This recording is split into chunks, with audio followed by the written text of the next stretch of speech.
Ever seen or heard of a game and thought, wow, I can't wait to play that, only to later find out that the game was never actually made? Today we will be looking at the top 5 lost and cancelled video games.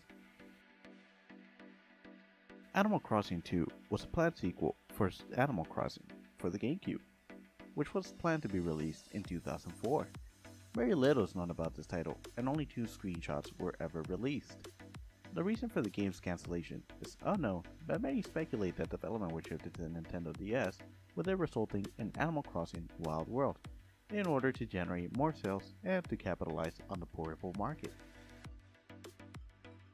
Mario Kart XXL is a tech demo for the Game Boy Advance created by Denaris Entertainment Software in 2004.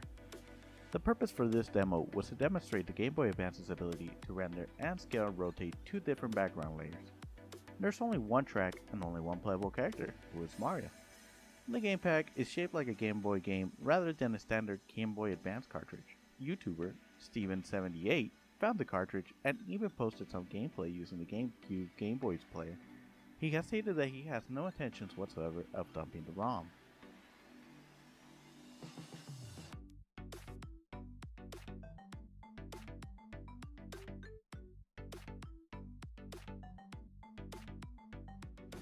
Mean Girls DS was a tie-in game made by 505 Games for the movie Mean Girls. The game had the distinction of not putting Lindsay Lohan on the cover despite being the protagonist of the film, which could be due to the fact that the game was rated E10+ and her reputation at the time. It seemed the game was a financial failure and therefore very few copies were ever printed. It also appears that the game had actually received a release in European territories, however the US release was cancelled at the last minute. Sonic DS was a tech demo showed off by Sega at E3 2004 for the Nintendo DS. It appeared to be a 3D platformer featuring Sonic.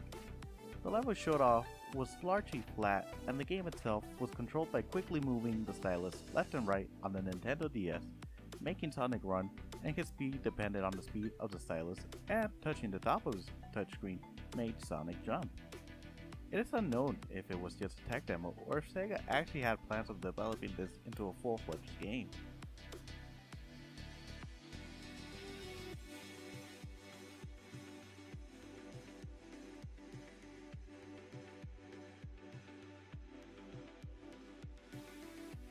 There was a planned Game Boy Color game based on Comedy Central's series, South Park. The game was fully developed and prepared for shipment. However, days before being sent to Nintendo, South Park creators Trey Parker and Matt Stone discussed that the Game Boy Color was marketed more towards children, and the Game Boy Color version went unreleased.